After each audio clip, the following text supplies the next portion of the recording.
Le ministre de l'économie, Bruno Le Maire, a présenté la semaine dernière les grandes lignes du plan de réforme de l'épargne qui sera présenté en mai en Conseil des ministres. Alors on en parle avec Mathieu Plane. Bonjour. Bonjour. Vous êtes directeur adjoint du département analyse et prévision de l'OFCE. Que ce soit sur l'assurance vie ou sur l'épargne retraite, le message du gouvernement est clair. Il faut que le bas de laine des Français contribue davantage au financement des entreprises. Oui, alors c'est un message effectivement qui est soutenu par ce gouvernement, qu'on retrouve assez régulièrement, hein. C'est pas nouveau, hein. De dire il faut réorienter l'épargne des Français vers justement plus les actions, vers plus de risques, vers le financement des entreprises.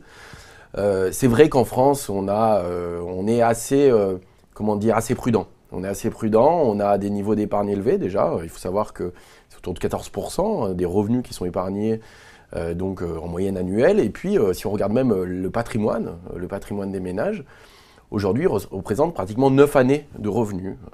Et là-dedans, vous avez beaucoup d'immobilier. C'est vrai, c'est les actifs immobiliers qui sont possédés, qui représentent un peu plus de 5 années de revenus.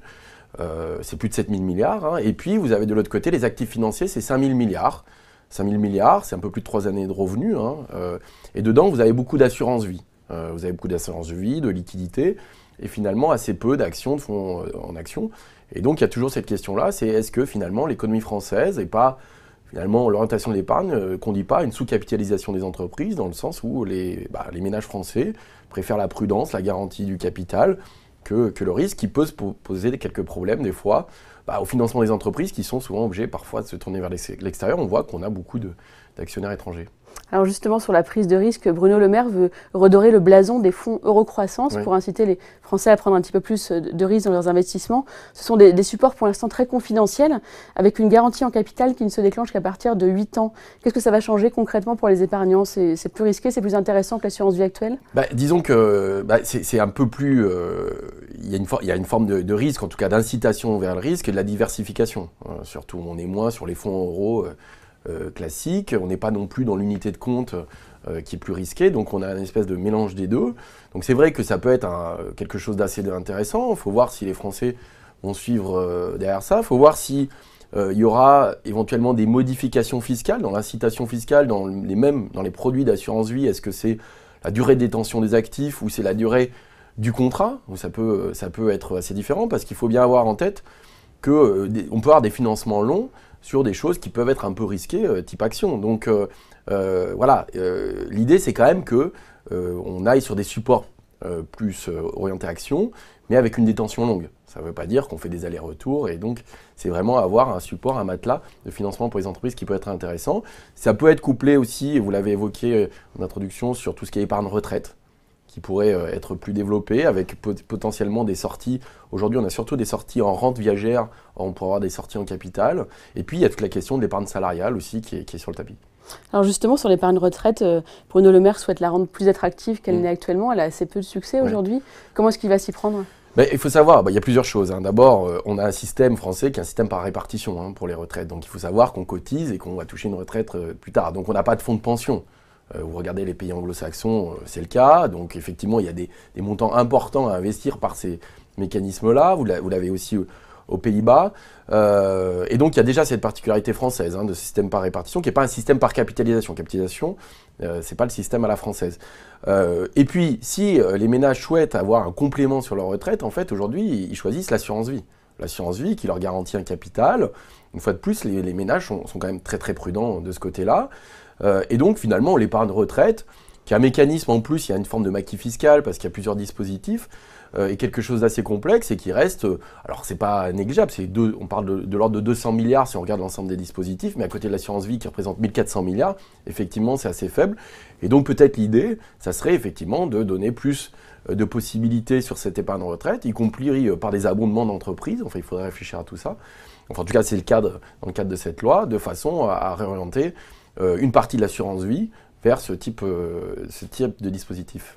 Donc là encore, Bruno Le Maire veut introduire un petit peu plus de risques dans l'épargne retraite avec la gestion pilotée du contrat. Ça consiste à effectuer des placements plus risqués au nom de l'épargnant et évoluer vers plus de sécurité à l'approche de la retraite. C'est quelque chose qui manque aujourd'hui dans ce type d'épargne?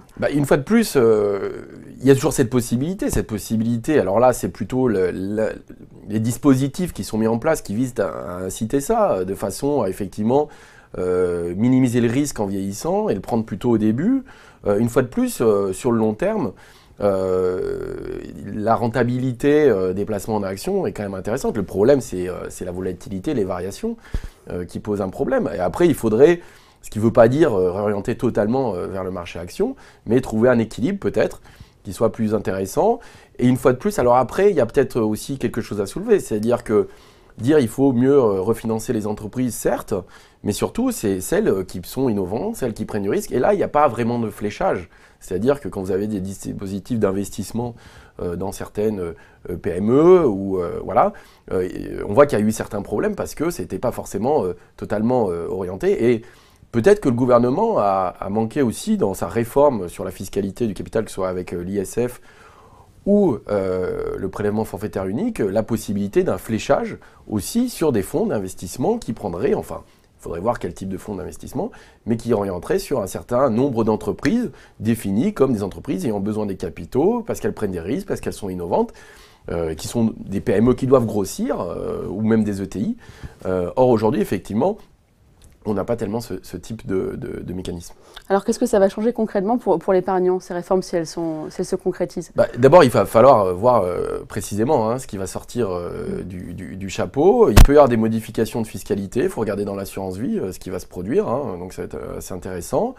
On voit que de toute façon, il y a ces besoins de sécurité existent encore en France et il est assez fort parce que quand on regarde, il y avait 14% des ménages qui détenaient des actions avant la crise en 2008. Aujourd'hui, c'est 7 ou 8%.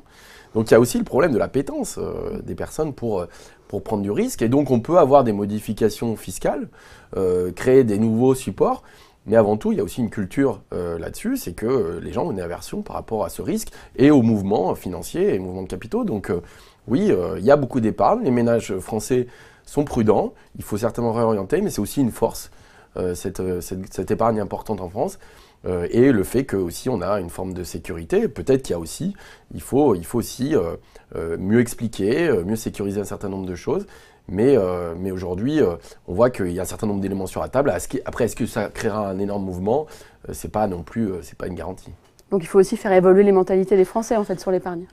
C'est-à-dire que je pense qu'il y a plusieurs choses. Il y a aussi le fait qu'on a un maquis fiscal.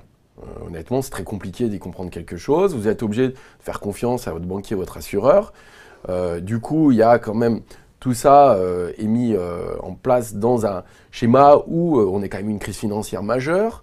Les gens vont à une retraite, mais on voit qu'il y a aussi, c'est pareil, il y a quand même eu des réformes de retraite. On a toujours cette idée, est-ce que finalement on aura bien le taux de pension qui était prévu, sachant qu'effectivement on voit qu'il y a eu des réformes successives. Donc finalement tout ça conduit aussi à un repli sur quelque chose de plus sûr, de plus capitalisé. On le voit du coup une ferveur très forte sur les questions immobilières et sur tout ce qui est plutôt de l'assurance vie en support en euros, quoi.